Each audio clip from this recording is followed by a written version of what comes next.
Hi students, welcome to part 2nd of the prose lesson 3 questions from your NCERT syllabus. Today we will read part 2nd of this story. So let's begin. In the first part of this video, we read that once upon a time there was a king who wanted answers to his 3 questions.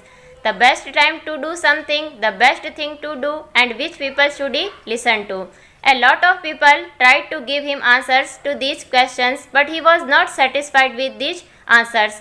So he went to a hermit to find out the answers. The hermit doesn't answer his question and keeps on digging the ground. When suddenly someone approaches them running from the forest. So let's see who this is and why is he running. If you haven't watched the video yet, watch this one and watch that one first, and if you have, let's begin. आज हम honeycomb book का first chapter 3 questions का second part पढ़ेंगे। पिछले video में हमने part first के बारे में पढ़ा था, जिसमें हमने पढ़ा था कि एक राजा होता है जिसके 3 प्रश्न होते हैं और वो उन प्रश्नों के उत्तर ढूंढने की कोशिश करता है। कई लोगों ने उसके प्रश्नों के उत्तर दिए थे, लेकिन वह उनसे संतुष्ट नहीं हुआ। इसलिए वह एक हर्मिट के पास जाता है और उससे अपने प्रश्न पूछता है, लेकिन हर्मिट कोई जवाब नहीं देता है। तभी हर्मिट कहता है कि सामने देखो, उधर से कोई भागता हुआ आ रहा है। तो अब इस सेकंड पार्ट में हम देखेंगे कि वो कौन है और वो क्यों भागता हुआ आ रहा है। The king turned round and saw a bearded man running towards them. राजा मुड़ा और उसने एक दाढ़ी वाले आदमी को अपनी तरफ दौड़ते हुए देखा। His hands were pressed against his stomach. उसके हाथ उसके पेट को दबाए हुए थे। From which blood was flowing, जहाँ से खून निकल रहा था। फ्लोइंग यानी बहना, जहाँ से खून बह रहा था। When he reached the king, he fainted and fell to the ground. जब वह राजा के पास पहुँचा तो वह बेहोश हो गया और ज़मीन पर गिर पड़ा। फेंटेड का अर्थ होता है लॉस्ट कॉन्शियसनेस, यानी अचेत हो जाना या फिर बेहोश होना। The king and the hermit, राजा और हर्मिट ने removed the man's clothing and found a large wound in his stomach. उसके कपड़े हटाए तथा उसके पेट में एक बड़ा घाव पाया। वुंड यानी होता है घाव। The king washed and covered it with his handkerchief but the blood would not stop flowing. राजा ने उसके घाव को धोया तथा उसे अपनी रुमाल से ढक दिया, लेकिन इससे उसका ब्लड का बहना नहीं रुका। The king redressed the wound until at last the bleeding stopped. राजा ने उसके घाव की फिर से मरहम पट्टी की, जब तक कि अंततः उसके खून का बहना रुक नहीं गया। The man felt better and asked for something to drink. आदमी ने थोड़ा अच्छा महसूस किया तथा पीने के लिए कुछ मांगा। The king brought fresh water and gave it to him. राजा ताज़ा पानी लाया तथा इसे उसे दे दिया। By this time the sun had set and the air was cool.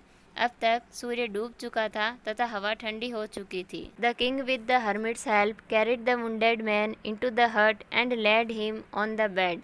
Raja hermit की सहायता से उस घायल आदमी को झोंपड़ी के अंदर लेके गया तथा बेड पर लेटा दिया। The man closed his eyes and ले क्वाइट। आदमी ने अपनी आंखें बंद कर ली और शांति से सो गया। The king tired by his walk and the work he had done. राजा थक गया अपने चलने की वजह से और जो उसने काम किया था उसकी वजह से, यानी उसने जो डिगिंग का काम किया था उसकी वजह से वो थक गया। Lay down on the floor and slept through the night. ज़मीन पर लेट गया और रात भर सोया। व्हेन ही अवोक, जब वह जागा, it was several minutes before he could remember, इससे पहले कि वो कुछ याद कर पाता।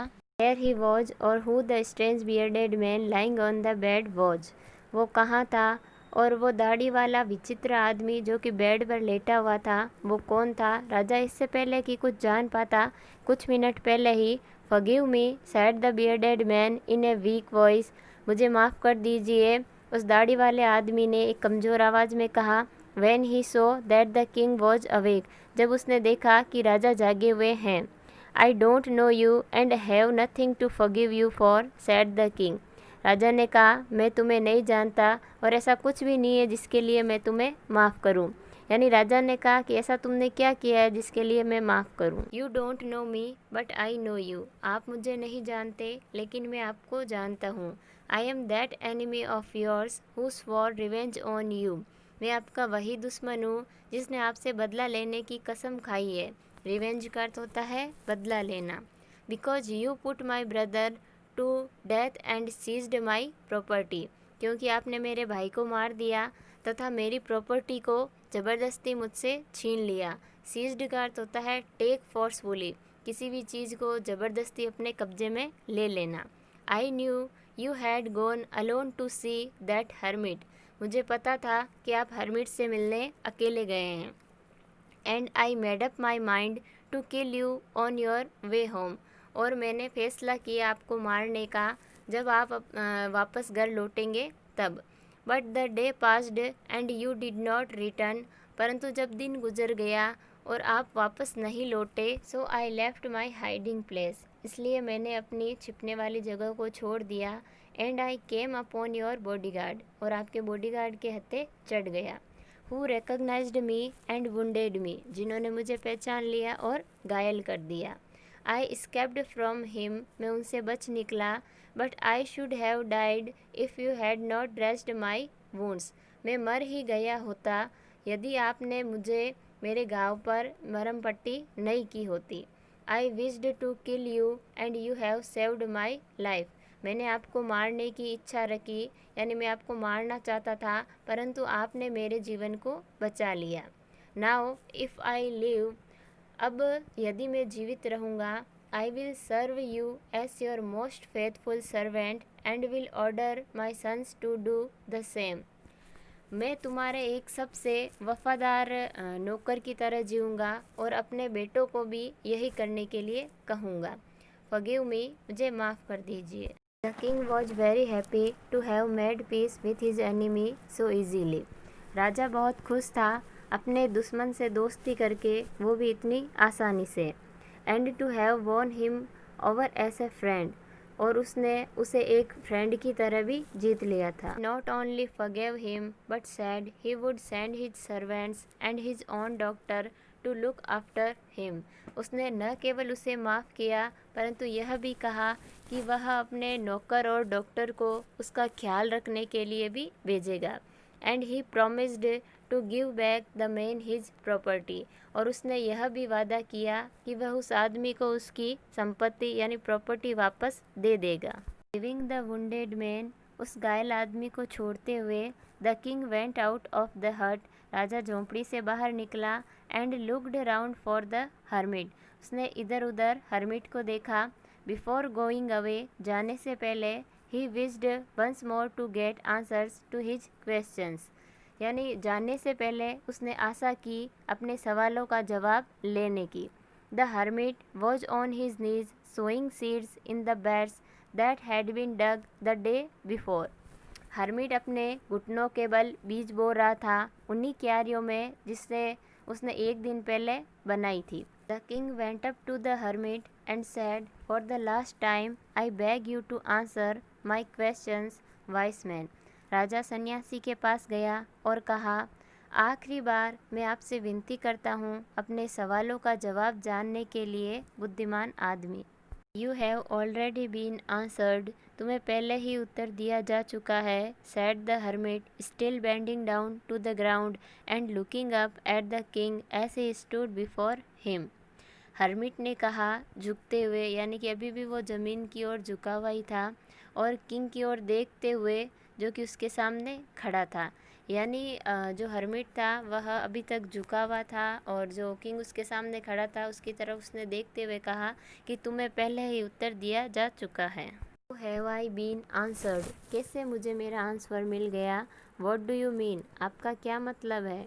डू यू नॉट सी, क्या तुम नहीं देखते हो, क्या तुम्हें नज़र नहीं आया। रिप्लाइड द हर्मिट, हर्मिट ने जवाब दिया, if you had not pitied my weakness yesterday, अगर तुम्हें कल मेरी कमज़ोरी पर दया नहीं आई होती। And had not dug these beds for me, और ये क्यारियाँ तुमने मेरे लिए नहीं बनाई होती। You would have gone away, तुम चले गए होते। Then that man would have attacked you and you would have wished you had stayed with me, और फिर वह आदमी तुम पर हमला कर दिया होता और तुमने मेरे साथ रुकने की इच्छा जाहिर की। So the most important time was when you were digging the beds, इसलिए सबसे महत्वपूर्ण समय वो था जब तुम क्यारियाँ बना रहे थे। And I was the most important man, और मैं ही सबसे महत्वपूर्ण आदमी था, and to do me good, और मेरे लिए भलाई करना, was your most important business, तुम्हारा सबसे महत्वपूर्ण काम था। Afterwards when the man ran to us, उसके बाद में जब वह आदमी हमारे पास दौड़ता हुआ आया, द मोस्ट इम्पोर्टेंट टाइम, सबसे महत्वपूर्ण समय, was when you were caring for him, जब तुम उसकी देखभाल कर रहे थे, यानी सबसे महत्वपूर्ण समय तुम्हारे लिए वो था जब तुम उसकी देखभाल कर रहे थे। Because if you had not dressed his wounds he would have died without having made peace with you, क्योंकि यदि तुम उसके घाव पर मरहम पट्टी नहीं करते तो वो तुमसे बिना दोस्ती किए हुए भी मर जाता। So he was the most important man, इसलिए वह आदमी तुम्हारे लिए सबसे महत्वपूर्ण था।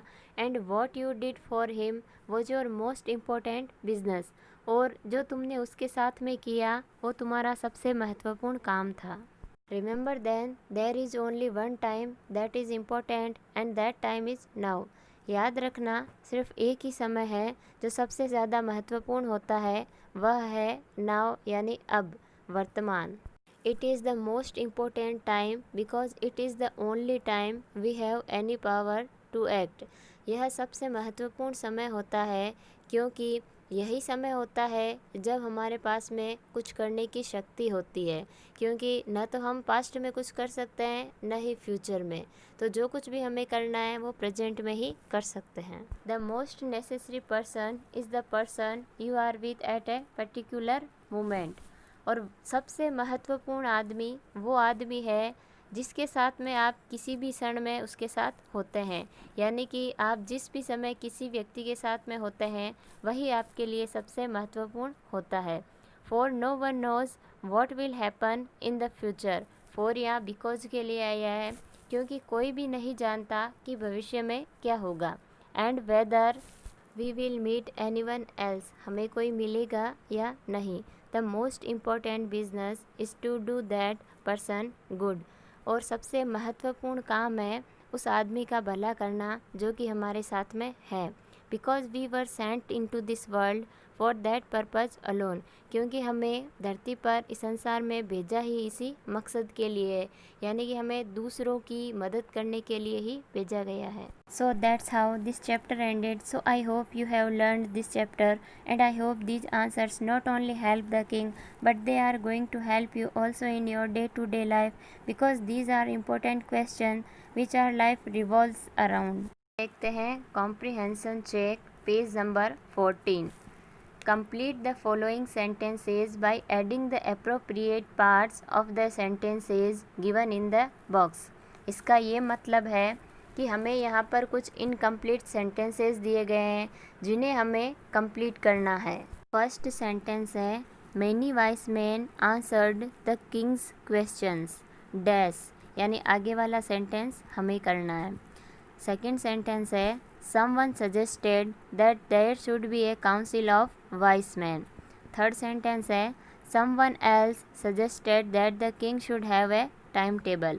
फोर्थ सेंटेंस है the king requested the hermit. Fifth sentence है the king washed and dressed the bearded man's wound. जो ये सेंटेंस दिए हुए हैं वो सारे इनकम्प्लीट हैं, तो जो नीचे बॉक्स दिया हुआ है उनमें इन इनकम्प्लीट सेंटेंस के पार्ट्स दिए हुए हैं, तो हमें सही सेंटेंस के साथ में सही पार्ट का यूज करना है। ये क्वेश्चन आपको होमवर्क में करना है तथा इसके आंसर्स आप स्वयं ढूंढेंगे। पिछले वीडियो में मैंने आपको कॉम्प्रिहेंशन चेक का सेकंड क्वेश्चन करने के लिए कहा था कि आपने वो किया, तो चलो देखते हैं इसका आंसर क्या होगा। प्रश्न हमारा है messengers were sent through out the kingdom. Messenger जो थे यानी जो दूत थे उन्हें पूरे साम्राज्य में भेजा गया था। किस लिए भेजा गया था वो हमें बताना है। फर्स्ट ऑप्शन है टू फेच वाइस मैन, बुद्धिमान आदमी को लाने के लिए। सेकंड ऑप्शन है to find answers to the questions, प्रश्नों के उत्तरों को ढूंढने के लिए। थर्ड ऑप्शन है to look for the wise hermit, बुद्धिमान सन्यासी को ढूंढने के लिए। फोर्थ ऑप्शन है to announce a reward for those who could answer the questions, या ये घोषणा करने के लिए कि जो कोई भी राजा के प्रश्नों का सही उत्तर दे देगा उसे इनाम दिया जाएगा। तो इनमें से सही ऑप्शन कौन सा होगा? सही ऑप्शन होगा हमारा फोर्थ ऑप्शन, क्योंकि राजा ने अपने जो मैसेंजर्स थे, जो दूत थे, उनको पूरे साम्राज्य में यह घोषणा करने के लिए भेजा था कि जो कोई भी उसके प्रश्नों का सही ढंग से उत्तर दे देगा तो वह उसे इनाम देगा।